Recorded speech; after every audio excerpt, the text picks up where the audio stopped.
Morgan, your friendly neighborhood bibliothecary. In preparation for Dragon Age of the Veilguard coming out at the end of this month, I'm reading through the Codex entries from the first 3 Dragon Age games to refamiliarize myself with the lore. Today, we're reading Hard in Hightown by Varric Tethris. Now, I've never actually read through every single entry in order while playing through the games, so I'm going into this with very little context and fresh eyes. So I'm very excited to be reading through this today.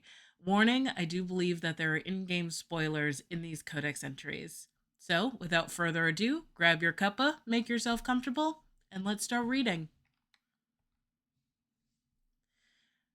Hard in Hightown by Varric Tethris. Chapter 1. They say coin never sleeps, but anyone who's walked the patrol of Hightown Market at midnight might disagree. The pickpockets and confidence men head to the taverns at dusk. The dwarven businessmen and nobles go back to their tiny palaces to fret over the ways they got cheated, and the market falls silent. Donan Brennikovic knew every angle of the market with his eyes closed. 20 years of patrols had etched it into him so that he walked that beat even in his dreams. The recruit Jevlin was another story. The ring of steel striking stone told Donan that the kid had stumbled into a column again. His new armor would be full of dents by sunrise. Torches would make this easier. The sound of Jevlin hauling himself off the pavement was like a tinker's cart crashing. Torches make you night blind. You'll adjust. Donan crossed the square to help the kid to his feet. A breeze scurried across the plaza, sending the banners and pennants shivering and carrying an old familiar scent. Donan stopped in his tracks. Something's wrong. His voice was low, warning. He peered into the dark, up at the mezzanine just above them. Follow me. Be ready for trouble. The 2 guards climbed the dark stairs and there, in a puddle of shadow, found the body.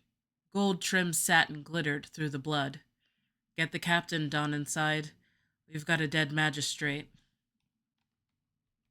Chapter 2. Magistrate Dunwald's butler had the air of a man who had never risen before dawn in his life. He stared down his nose at Donan Brennikovic and his partner Jevlin, as if he were on some lofty balcony above them instead of standing in the parlor in his dressing gown.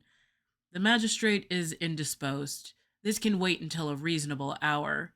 He gestured for the guards to see themselves out. The magistrate is dead, Donan corrected him. Wake the household. As the butler left, Jevlin shifted uneasily in his new armor. Shouldn't the captain be here? You want to go back to the barracks? Be my guest, Donan said with a shrug, only half listening as he studied the collection displayed in the room. A dozen ancient swords lay nestled in display cases, protected from dust and prying fingers. He moved to lift the lid of the nearest one. Jevlin started to protest, but then the doors opened. She had eyes the color of topaz and dark hair that fell across her brow like sword strokes. She strolled into the parlor with such dignified elegance that Donan didn't realize for several minutes that she was clad in a housecoat and not a ball gown. You have news about my husband. What's Seamus done this time? Forget to pay a bill at the Rose? She seated herself and indicated the guards do the same. Donan nodded at the recruit to speak up. Jevlin started. No, Lady Dunwald. Actually, she interrupted him with a wave. Marielle, please. Lady Marielle, your husband has been murdered, Donan took over for the flustered recruit. When did you last see him? Marielle started at him, her jewel-colored eyes wide and her voice cracked on. Murdered? Seamus? But a heartbeat, maybe 2 passed, and she again became that perfect picture of noble grace. I saw him at dinner, she answered in a tone anyone might use to comment on the weather. He left before dusk. He said he was going to play Wicked Grace with the Comte de Fèvre. Do you know of anyone who might have wanted him dead? Jevlin asked softly. People want magistrates dead on principle. She gave a wry smile, but her voice grew pained. Criminals, political rivals, even people in his district who disagree with him. She drifted off, lost in thought, and then turned to Donan, eyes blazing. A week ago, a letter came. Vague threats. I thought it was nothing, but it upset Seamus. Who sent it? Donan asked. It wasn't signed, but the seal was 6 crossed swords. Chapter 3. For the second time in what was becoming a very long night, Donan Brenikovic and his partner Jevlin found themselves knocking at a nobleman's door. It was still hours before dawn, the sky turning gray around the edges. The steel of Donan's gauntlets clanged against the door. Once, twice, no answer. He sighed, looking up at the dark windows of the mansion. He was getting too old for this shit. Maybe he's out, Jevlin offered. The recruit was nervous. In the guard a week and barely able to walk through Hightown, too green for a murder case. He's hiding. Look up, Donnan pointed. He shuttered all the windows. There hasn't been a storm in months. He pounded on the door again, louder. We should get the captain. Jevlin shifted and squirmed under his heavy shoulder plates. Donnan had forgotten how badly new guard armor fit. He started to tell the kid where to get it adjusted, and the door swung open. Come inside, quickly. A man rushed them inside and through the house. Every room was dark. No moonlight made it through the shuttered windows. No candles flickered. Their way was lit only by a hooded lantern in the hands of their host. He stopped once they had reached a windowless inside room, where he closed and bolted the door behind him. Comte de Fèvre? Donnan guessed. The man nodded. In the dim lantern light, Donnan could see that he was dressed in a gaudy brocade doublet, but had thrown a chain-mail shirt over it. He wore the helmet from an obviously ceremonial armor set, slightly askew on his head. I know why you're here, the Comte whispered. Dunwald. Donnan's voice was flat. Did you kill him, your lordship? This is bigger than a murder, the Comte hissed, eyes flicking to the door. Dunwald drew the attention of great powers. When dragons do battle, guardsmen, mortal men can only take cover. Drop the case. Don't draw their gaze. Chapter 4. Donan Brenikovic didn't stand on ceremony. He strode through the barracks and slammed open the door to the captain's office without so much as a nod to the guards he passed. Just barely dawn, and already Captain Hendelin was buried behind a mountain of paperwork taller than the Vimarks. All Donnan could see of the captain was her fiery hair and an angry gaze that had stopped more than one pickpocket mid-grift. Captain, I need a warrant for the Comte de Fèvre. Even as the words left his lips, Donnan knew they were a mistake. The captain rose to her feet. Brenikovic? The way she spoke his name was like a portcullis slamming shut. Where's my report on the Hightown market body? It was the kind of question you might ask a truant child, the kind where you already knew the answer and just wanted to see someone squirm in guilt. I'll file it after. You'll file it now, guardsman. She stepped out from behind the desk. We follow procedure in my barracks. A magistrate was dead, murdered on my watch, Captain. Donnan's voice was heated. He could never keep his temper in her presence. I'm not letting the killer get away. You left the scene without a thorough search of the market. Hendelin began pacing, her voice like cold steel. You harassed a magistrate's widow, and you practically broke down a comp's door. She turned to glare at him. All before dawn. If you want a warrant, you damn well better have hard evidence to justify it. I know that de Fèvre isn't telling us everything, Donnan insisted.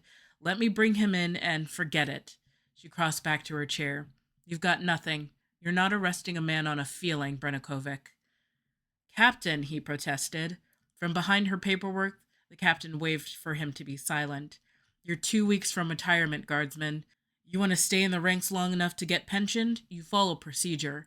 Find me evidence and quit wasting my time. Dismissed. Chapter 5. Jevlin was waiting outside the captain's office when Donnan Brenikovic slunked out, defeated. We're not getting a warrant, are we? Jevlin looked almost relieved. No. Donnan met his partner's eyes. The kid was barely 20 and looked like he walked straight to the Kirkwall barracks from somebody's potato farm. Taller and broader than the other guards, Jevlin slouched as if he didn't know how to fit into his own limbs, as if he thought he should be smaller. Hunched over in his brand-new, too large armor, he looked like a child playing at being a guard. He was too green for a murder investigation. Maybe it's for the best, Jevlin said, almost speaking Donnan's thought out loud. You're on your way out of the guard, and I'm... He trailed off, then sighed.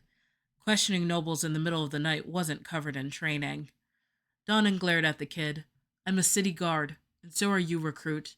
Nobody gets away with murder while we're on duty. Jevlin stood a little straighter. What do we do, then? The captain wants proof? Donnan smiled. We bring her proof. Chapter 6. The estates of Hightown fall into three types: the dwarven palaces in their enclave, huddled around their counterfeit paragon statues for shelter against the onslaught of human ideas that surround them; the foreign quarter, where the wealthiest Orlesian and Antivan merchants stay during their twice yearly visits to criticize the ship captains and shop clerks and accountants in their employ; and the noble mansions, where families who can trace their lineage back to Orlesian conquerors and Tevinter landlords perch to look down on the rabble of ordinary folk scurrying at their feet. But whoever they belong to, all of the Hightown estates have two things in common: a showy front entrance used when the occupants want to be seen, and a hidden back way when they don't. The servant's door to the Comte de Febvre's mansion was in an alley hidden by overgrown topiaries. Don Brenikovic picked the lock while his partner Jevlin kept an uneasy lookout. They had left their armor at the barracks, but even in civilian clothes, the recruit managed to look like he was wearing an older brother's hand-me-downs. "I don't think this is what the captain meant when she said to get evidence," he muttered. The lock clicked, and Donnan gently pushed it open. Only a few slivers of light slid through the shuttered windows. Silence hung in the air like a cheap tapestry. Donnan and Jevlin crept through the dark rooms, alert for any sign of servants, but nothing broke the eerie quiet except for their footsteps. In fact, there was no sign that anyone had been in the house at all until they found the room whose door had been torn from its hinges. Inside, the Comte lay in a pool of blood, one hand clutching a loaded crossbow, a dagger hilt protruding from his back. Chapter 7. Don Brenikovic searched Comte de Febvre's office.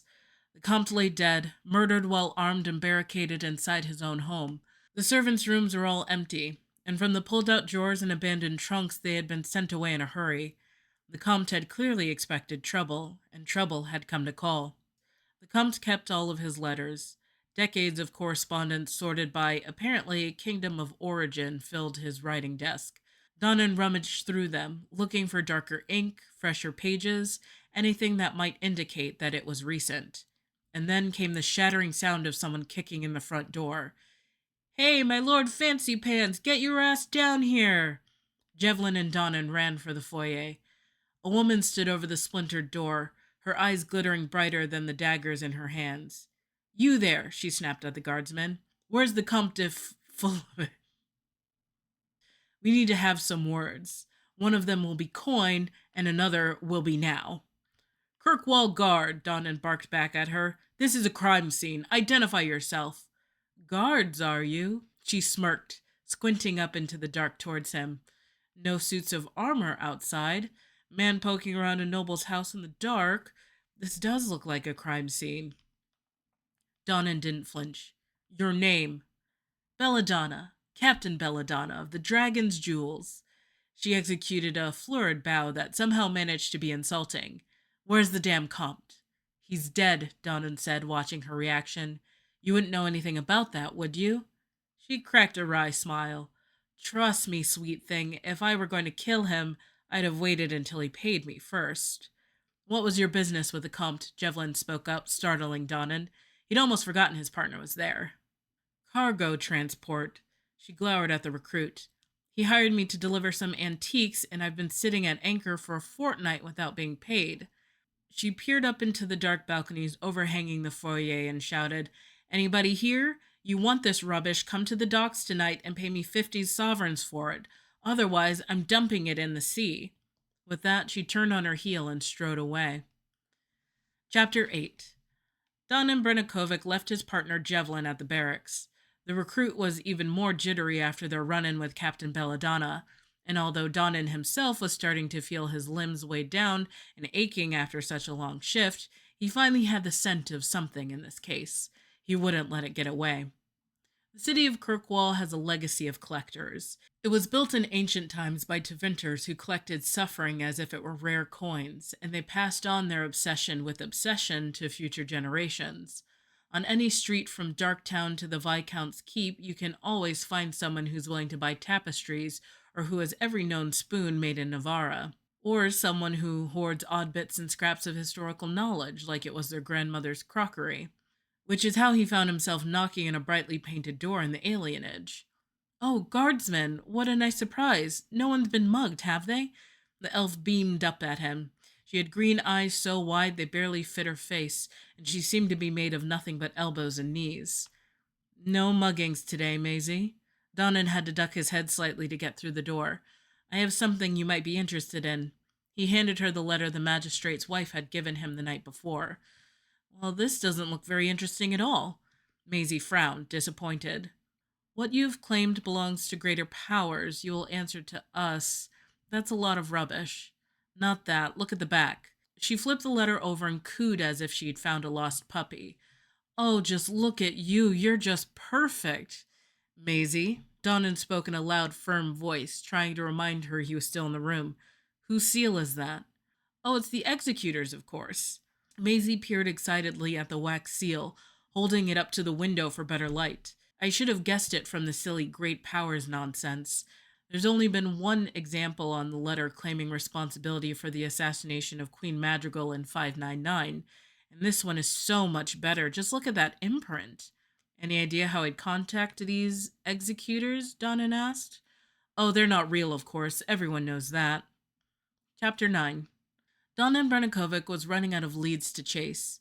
He had only 2 weeks until retirement, just 2 weeks to find the man who'd murdered a magistrate and a Hightown nobleman, if Captain Hendelin didn't kick him from the ranks first. The docks stank of piss and rotting fish, as foul as the men and women who worked there, but that was where Donnan had to find the raider Captain Belladonna, who had broken into the Comte de Fere's home. The Dragon's Jewels was a big boat. She liked big boats. The pointy bits towered majestically over the water. That roundish wooden part seemed like it could crush armadas beneath it. Shit, I don't know, wood. It was the greatest boat in the history of boats. But even from the dock, Donnan knew something was wrong. He ran up the gangplank to find a dead sailor on the deck and a blood trail leading down into the hold. Donnan drew his sword and followed. His eyes still hadn't adjusted to the dimness of the lower decks when he tripped over another dead sailor, stabbed in the gut and leftward he'd fallen. The body was still warm. The ship creaked with every swell of the waves. Donnan held his breath and crept deeper into the hold. He barely deflected the blade in time. Steel rang against steel. Donnan parried a second blow, still half blind in the low light. The third swing got past his guard and left a wicked slash in his forearm. Nobody attacks my crew, you flaming pile of dog shit, the attacker swore, and Donnan recognized her voice. Hold! Kirkwall City Guard, he shouted, barely bringing his blade up in time. You again! Donnan's eyes finally began to adjust, and he could make out Captain Belladonna. She was clutching her ribs with her right hand, and a dagger in her left, and was covered in enough blood that Donnan was sure it wasn't all hers. She glowered at him. Could have used a guard knot 5 minutes ago, useless as ever. She grudgingly lowered her weapon. Donnan sheathed his sword. Who did this? Don't know. Didn't care to ask. She sniffed. Bastard killed 2 of my men. Before I cut off his hand and he bolted. She waved indifferently toward the rear of the hold. It's over there somewhere. Did he take the Comte's shipment? Donnan asked. No. If that's what this is about, you can have it. She limped over to a trunk and removed a bundle of cloth tied with twine. She threw it at Donnan's feet. Good riddance. Chapter 10. Donnan Brennikovic had been pursuing the killer of Magistrate Dunwall without food or rest, and so far all he had was the seal of an imaginary group, a wounded arm, and a package that contained a rusted Tevinter short sword. He was past exhaustion, and every breath made his head throb like he had too much to drink. He was getting too old for this shit. He couldn't go to the barracks with a knife wound he'd picked up off duty. If the captain caught him, and she would, he'd be thrown out of the guard for sure. That left one option. The Chantry Clinic turned no one away, but it usually didn't have to. The presence of 3 circle healers was more than enough to frighten more decent folk into deciding to wait and see if they got better on their own. Aside from a few drunken beggars snoring in the beds, the clinic was quiet. The healer didn't ask his name and tended the wound with only a disapproving frown. In a few breaths, his arm was as good as ever. Pity magic couldn't mend his coat sleeve. As he walked through the nave towards the exit, he heard a voice. Guardsman, I was just about to look for you. The deep black gown she wore only made her eyes more otherworldly. A scent like lilacs filled the air around her. She may have been dressed in mourning garb, but she was dressed to kill. Donnan bowed. Lady Marielle. We should talk. I may have a lead for you. Chapter 11. The Café d'Or, perched atop a hill in the Orlesian district of Hightown, with a view of the entire city so the wealthy patrons could keep an eye on the peasants toiling below. Lady Marielle studied the room across the rim of her cup. A few nobles sat at the delicate little tables, sipping tea from a vein and whispering among themselves about the latest maneuvers in the grand game 1,000 leagues away. What's this lead you have for me? Donnan broke the silence, acutely aware that he stank of sweat and fish from the docks and was wearing a ripped, blood-stained coat in the most high-class cafe in Kirkwall. We're being followed, guardsman. The lady's voice was low. From the tone, she might have been discussing the weather. The two gentlemen in the corner by the door. Donnan picked up his teacup and gestured with it, as if making a point while he turned slightly in his chair to look. The men were finely dressed, but almost as out of place as he was. A large, sickly pale Ander with a face full of scars and a tattooed Chassin with a stone dagger at his belt. A Chassin in a doublet, that's one for the history books, Donnan murmured. Lady Marielle favored him with a half-smile. Last night, a man came by the estate. He said he wanted to buy Seamus's collection, all of it. Donnan sat up straighter. The swords? He said his name was Wagner. She sipped delicately at her tea. He gave me an address in Lowtown in case I changed my mind. Those two have been shadowing me ever since. Chapter 12. They say you can buy anything in the Lowtown Bazaar. It's mostly true. On the right day, you can find vendors hawking spices from Seheron, the legacies of unknown dwarven paragons, maps to hidden fortresses and the Dawnarks, and the crown jewel of Antiva. And no bookstore in Thedas peddles more wild stories than Lowtown. Donnan Brenikovic made a point of greeting each shopkeeper as he passed, so that the continual chant of guardsmen reached the ears of the two large men shadowing him since he had left Lady Marielle in Hightown. The address she'd given him led to a warehouse in the Foundry District, a section of the city populated only by rusted metal spikes and vagrants. Donnan knocked on the door. An immaculately dressed butler greeted him and gestured for him to enter. Guardsman Brenikovic, Monsieur Wagner has been expecting you. Donnan followed him through a labyrinth of warehouse offices to a back room richly appointed with silk carpets and tapestries depicting the execution of Andraste. Two heavy armchairs upholstered in velvet occupied the center of the room. In one sat a smug, red-haired man dressed entirely in blinding white samite. The other chair was empty. Guardsmen, please sit. The gentleman spoke with a heavy Starkhaven accent. I suppose you would be Messer Wagner? Donnan asked. I am a procurer of antiquities, Sir Rob Brenikovic, as I'm sure the Lady Dunwall explained. Wagner carefully lit a pipe made of carved bloodstone and inhaled. But we are both men of business, guardsmen. You are soon to retire, are you not? Allow me to present you with an opportunity. Donnan turned a critical eye on the tapestry of Andraste's pyre. I'm listening. Wagner watched him through a growing veil of smoke. Do you know what Seamus Dunwall had in his possession, guardsman? What made the poor man worth killing? Do tell. The sword of Hissarion. Wagner leaned forward, studying him closely. The very blade that pierced Andraste's heart. Donnan gave him a flat stare. If I believed that were even possible, I think that blade would be worth a lot of coin. Most would look at it and see a rusted piece of scrap. It is no longer the jeweled blade of an archon. But to the right buyer, guardsman, the sword is worth an empire's ransom. I know such buyers. Wagner smiled. It is here, in Kirkwall, and if you help me find it, I can make you a very rich man. Chapter 13. In the Lowtown Bazaar, Donnan paused to pay a little elven girl to play courier for him before making the long climb back uphill to Hightown. A careful glance told him the scar-faced Andard and the tattooed Chassin were still tailing him. Donnan was certain they'd love the Viscount's keep.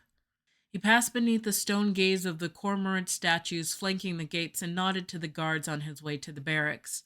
No one noticed his ragged, bloody clothing, which disappointed him as much as he benefited from it. Recruits these days, always slacking off. Donnan bypassed the captain's office and went looking for Jevlin. By now, the kid ought to be rested up. and Donnan suspected he would need backup if his large, suspicious shadows decided to pick a fight. But Jevlin's bunk was empty. Donnan noted blood spatter on the bedding and a scent like lilacs. All of his gear was missing. In the center of the bunk was a note. Bring the blade to the quays tonight at midnight, or the boy dies. It was signed with a wax seal. 6 crossed swords. Chapter 14. The late Magistrate Dunwald's butler blinked as Donnan Brenikovic barged into the foyer. Get Lady Marielle now. He headed straight to the parlor where the magistrate's collection was displayed. Wrapped in a black shawl, Marielle sauntered into the room and leaned against one of the glass cases. Guardsman, what a pleasant surprise. Where's Jevlin? Her smile faltered. Why do you think I would know? He's your partner. Donnan held up the note. Your perfume, Lady Marielle. He dropped it on the display case beside her. What were you doing in the guard barracks? I didn't leave the note, she said with measured calm, and I don't have your partner. But you were in the barracks. He stepped away to examine a display. You told me Wagner wanted to buy the magistrate's entire collection, but he said he was only interested in one blade. He opened the case. And I think it was never in Seamus's collection.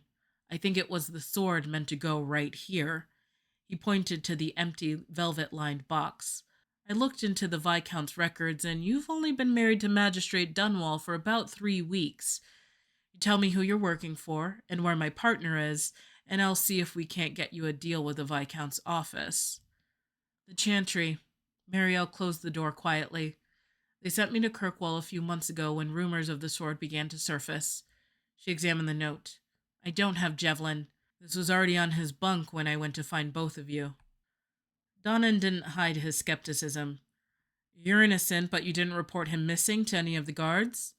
Someone took him from the barracks, Sirrah, with no one the wiser. That doesn't seem strange to you? She looked him in the eye. Have you ever heard of the executors? They're a myth that kills. She sighed. The executors have your partner, and I think they have someone inside the city guard. How else could they have gotten Jevlin out of the keep without being seen? Donnan watched her fidget with her shawl. Why were you in the barracks? I suspected the executors had an inside man. She shrugged. How else could they have gotten poor Comte de Fèvre to open the door to his killer? Since he arranged the sword's purchase for Seamus, he'd been hiding in his own home. The only people he'd seen were Seamus and you. Chapter 15. The nobles of Hightown like to imagine that petty crime can only happen in the dark shadows of Darktown, or maybe the crooked alleyways of Lowtown between the alienage and the poorest neighborhoods. Their lofty, ivy-walled avenues can never be the site of something as crude as a mugging or a simple assault. Donnan didn't have much trouble finding an out-of-the-way alcove near the chantry to wait for the scarred Ander and the tattooed Chassin to catch up with him. The Ander came at him first, dropping down from the balcony above his head. While Donnan tried to back out of his reach, the Chassin loomed behind him, clamping an enormous vice-like hand on his shoulder. The Ander's follow-up punch just below his ribs knocked the air from his lungs. As the Chassin lifted him up by his coat, Donnan got enough of his breath to say, You work for Wagner? I need to give him a message. This earned him a skeptical look from the Ander, but the Chassin set his feet back on the ground. Tell him I have his sword. He can meet me at the quays at midnight to settle on the price. For a long, nervous moment, Donnan watched a variety of expressions pass over the Ander's scarred grayish face before the man nodded. Another long moment, and both Ander and Chassin walked away, leaving him alone in the alcove. With the sun just setting, there was only one place left that Donnan needed to go.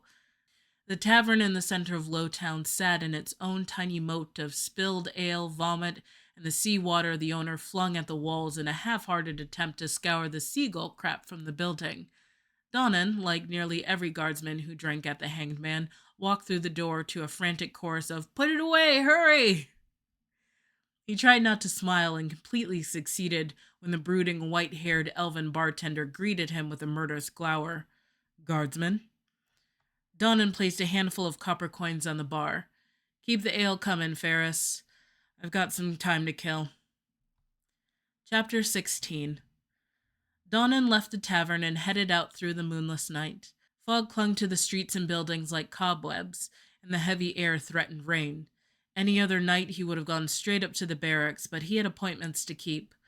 The quays at midnight exchanged the cacophony of swearing sailors for the mournful sound of distant bells in the harbor.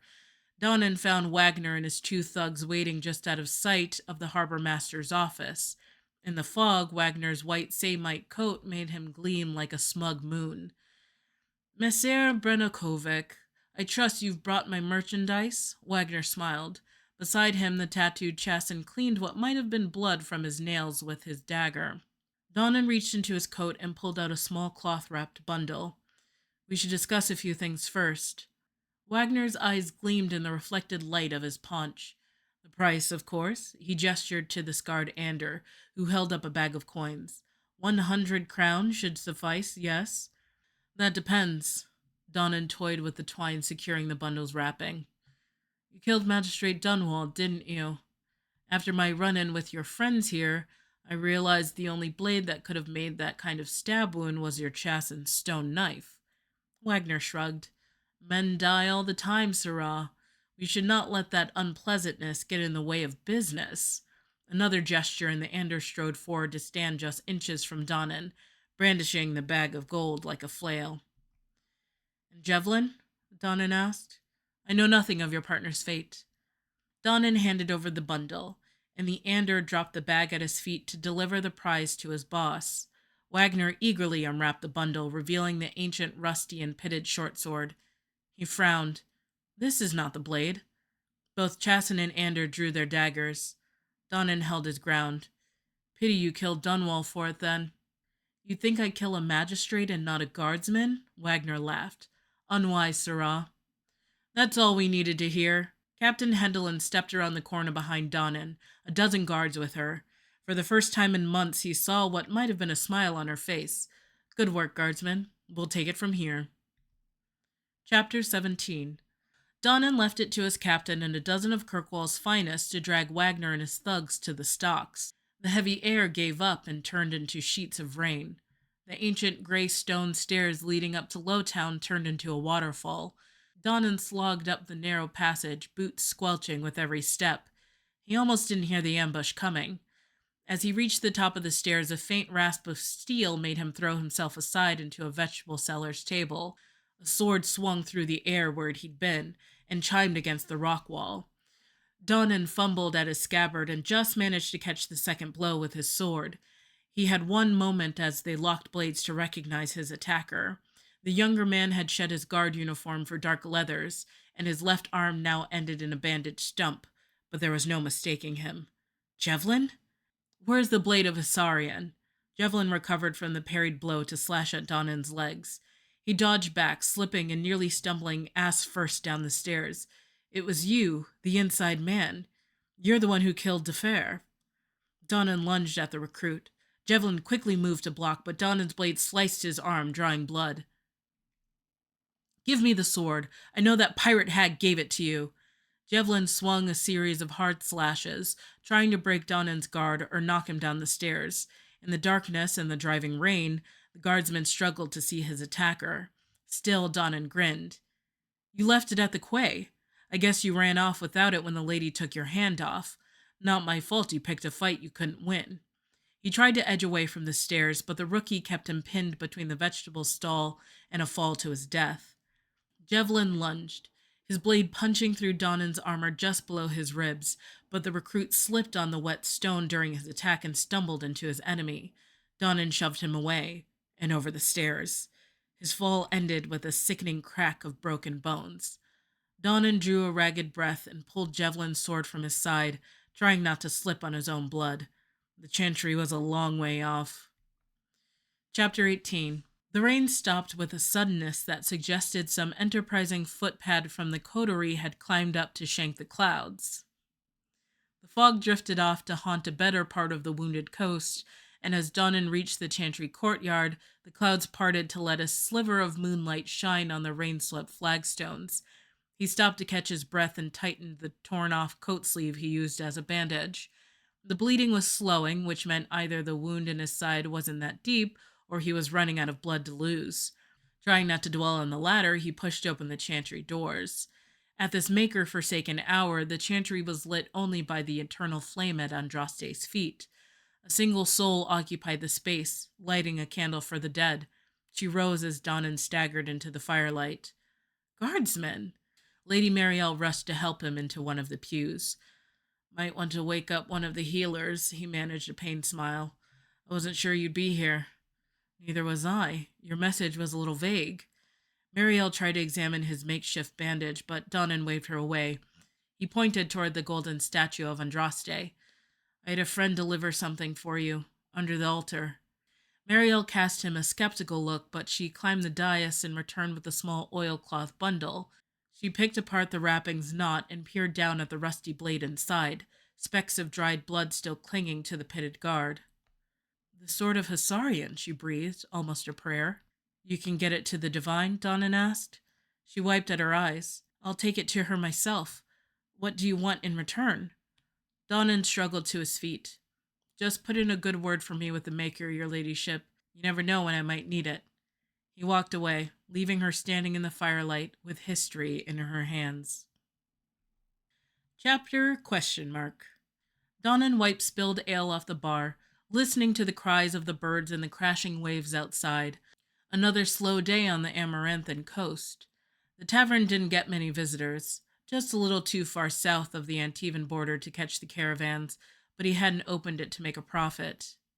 If Jean-Marc Stroud was left behind in the Fade during the main quest, here lies the abyss. He poured a glass of plum brandy from a chipped decanter and carried it out to the patio, where an impressive Orlesian mustache was keeping company with an old gray warden playing a minuet on a lute. Donnan handed the brandy to the warden, in some deference to his mustache, and the gentleman accepted with grace, placing the glass on the table before finishing the last measure of his song. You have my thanks, guardsman. The Orlesian set the lute on a nearby chair and allowed the brandy to approach his mustache. The mustache did not appear impressed with the vintage. It's just Donnan these days, he replied, looking out over the waves. My time in the Kirkwall Guard is over. I spent so many years in and around the City of Chains, the warden sighed. We're both lucky to have escaped her clutches. The sun was setting behind them, drawing long shadows on the ground that stretched toward the sea. Maybe. Donnan shrugged, watching the waves turn dark in the distance. Some days I'm not sure all of me made it out. To what we've left behind. The Orlesian raised his glass in a toast, and the two men watched the light fade over the ocean in peace. If a male hawk was left behind in the Fade. He poured some noxious Anders stout from an oak cask into a heavy tankard and carried it outside to a dark-haired nobleman on the patio, idly strumming a lute so out of tune it sounded like some other instrument, perhaps a tuba or a kettle drum trying to invent music from scratch. Donnan handed over the tankard, only half hoping it would stop him from playing any more. That's very kind of you, guardsman. Thankfully, the gentleman set aside his lute and took the tankard, putting his feet up on the table in front of him. It's just Donnan these days, he replied, looking out over the waves. My time in the Kirkwall Guard is over. It's never really gone, the nobleman smiled. Kirkwall. It finds its way into your soul, and once it gets there, you carry it always. The sun was setting behind them, casting long shadows from the tavern down to the water. A flock of cormorants took advantage of the fading light to dive for fish making their way back out to sea. Maybe so. Donnan smiled too. But the world can always use a champion or a guardsman wherever they happen to go. The gentleman raised his tankard. I'll drink to that. And the two men watched the last of the light disappear in peace. If a female hawk was left behind in the Fade. He poured a glass of red Orlesian wine and carried it out to the patio where Lady Marielle sat, playing a lute for the benefit of a distant flock of cormorants and a sleepy Mabari hound. Donnan handed her the glass with a smile. Can I get you anything else, your ladyship? That's very kind of you, guardsman. Marielle sat aside her lute. The sleepy hound looked up, annoyed at having its lullaby interrupted. It's just Donnan these days, he replied, looking out over the waves. My time in the Kirkwall Guard is over. Is it? She smiled slyly over the glass.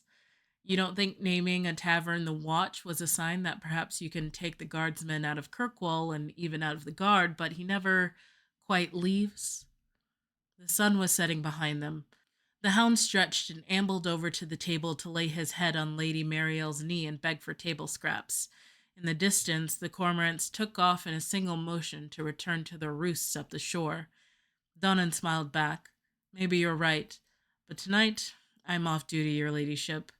Marielle, she corrected. And to answer your question, you can get me some company. One guardsman might suffice. And the two of them watched the last of the light disappear together in peace. If Alistair was left behind in the fade, he poured a glass of smoky Ferelden whiskey and carried it out to the patio where a sandy-haired fellow was attempting to play the lute, or murder the lute, or murder the concept of music itself. It probably didn't help that the man was holding the lute straight out in front of him, as if he feared it were a snake that might bite him. Donnan offered the fellow the glass, fervently hoping it would make the playing stop.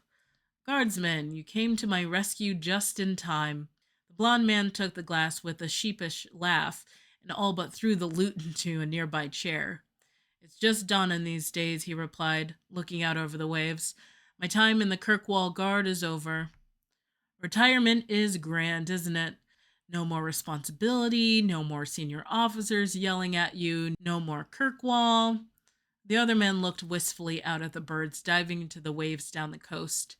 The sun was setting behind them, turning the Amaranthan Ocean a deep sapphire and sending the seabirds back up the cliffs to their nests. Kirkwall's still out there, along with all those other things. I just didn't bring them to the bar. Donnan grinned. So what did you retire from? You wouldn't believe me if I told you. The man gave him a lopsided grin in return. You want to hear a badly told story about a bastard prince with an unholy love of cheese? Why not? We've got time. And while the blond man spun his unlikely tale, the two of them watched the last of the light vanish in peace. If Logain McTair was left behind in the fade, he poured the last dregs of a pale Ferelden lager into a mug and headed out to the patio where an old soldier sat strumming a particularly battered-looking lute. Donnan held out the mug like a peace offering. Thank you, guardsman. The soldier sat aside the lute in favor of the mug with a business-like efficiency. The grizzled Mabari curled up at his feet, flicked one ear, dreaming. It's just Donnan these days, he replied, looking out over the waves. My time in the Kirkwall Guard is over. Is it? The soldier sighed, looking down at the sleeping dog. If you don't still wake up from dreams about patrols, you're luckier than most. The sun slipped down another notch in the sky behind them, and the wind coming in off the sea turned cooler. You know what I miss, Donnan said? The smell of the Lowtown Bazaar in the morning. 24 bakeries with loaves of bread and sweet pies in the oven. There are worse things, the soldier laughed, to remember about home than the smell of pies baking. Then he sighed again. You really are luckier than most. Donnan smiled. Maybe so. The old soldier raised his mug. Here's to home. At his feet, the hound twitched her paws, chasing rabbits in her sleep, and the last light faded from the sky in peace. That was Hard in Hightown by everyone's favorite dwarf, Varric. And I gotta say, there is a reason why they call him one of the greatest authors in Thedas.